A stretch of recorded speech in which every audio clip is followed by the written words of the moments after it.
Ar po pirmųjų tokių triuškinančių skirtumų pasibaigus rungtynių tikėjotės, kad šiandien Utenoj bus tokia atkakli kova? Tikėjausi, aš gerai pažįstu žaidėjus. Juventus komandos didžioji dauguma treniravosi kartu ir toks, pavyzdžiui, Urbonas tai yra kovingumo pavyzdys.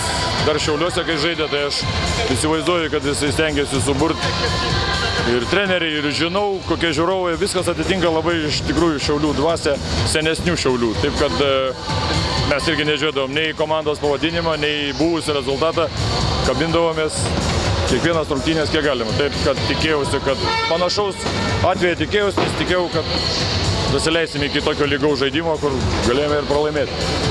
Antram kėliny turėjo 16 taškų pranašumą, kodėl nepavyko jų saugoti? Vienas dalykas, kad varžovai pradėjo, pamatė, sakysim, kad šitaip žaidžiant tai galima vėl sulaukti panašaus rezultato kaip Šiauliuose. Aišku, ėmėsi veiksmų kažkokių kovingesniem, atkaklesniem ir Dievas padeda. Taip kad šiek tiek porą minučių atsipalaidavimo ir pakrypo į kitą pusę. O kada prarandi iniciatyvą, atstatyti ne taip lengva būna. Taip kad džiaugiuosi, kad pabaigoje pavyko, kad įrodė, kad yra stipresni Šiauliai. Likus 2,5 minutės turėjot 6 taškų deficitą. Tiesiog daugiau jėgų išsaugojate ar sėkmės faktorius suveikė? Ramybės, kaip aš sakiau, mes nežaidžiam savo žaidimą iki tol tenai ir mes neturim žiūrėti rezultatą, ar jisai į minus eina, dar kažkas. Mes turim save surasti, kokį norim žaidimą žaisti. Jie žaidžia maža sudėtim, mes kažką tai ten kombinuojam. Jau reikia ramybės, reikia įvertinti situaciją ir priedo kovingumas.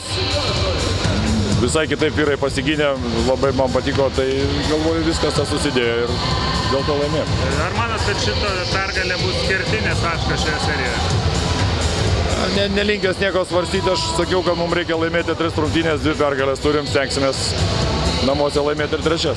Ir paskutinis klausimas, ta istorija apie jūsų žodžius po pirmų rungtynių. Ir plakatas buvo iškeltas ir krepšininkai buvo supykę. Kas ten buvo? Tas žodis čia yra ne mano ir be to reikia suprasti kaip humorą, jeigu kabutėse parašyta, bet jis yra ne mano. Aš sakiau, kad tai yra buvę šiauliečiai, tai yra mūsų kaip antra komanda, bet dabar išvykę. Taip pat kaip išvyksta lietuviai iš Lietuvos į Angliją ir kitur, nes Lietuvoje jie nereikalingi. Čia iš to gavosi, žurnalistas pasakė, kad tremtiniai ir parašė. Čia ne mano žodžiai, aš norėjau kaip tik pagirti, kad aš juos pažįstu ir kad jie yra antra Šiaulių komanda. Tiek, neteisingai suprato. Bet dabar jūsų frazė, kad jie išvyko, nes yra nereikalingi, turbūt dar labiau. Tai nereikia to sakyti. Aš nesakau, kad nereikalingi. Neatsirado vietos Lietuvoje, važiuoja kitur. Tai čia neatsirado vietos Šiauliuose, važiavo kur geriau. Taip gaunas. O ne dėl to, kad mes nemėgstam jų ar dar kažkokią pyktį laiko. Nieko taip nėra.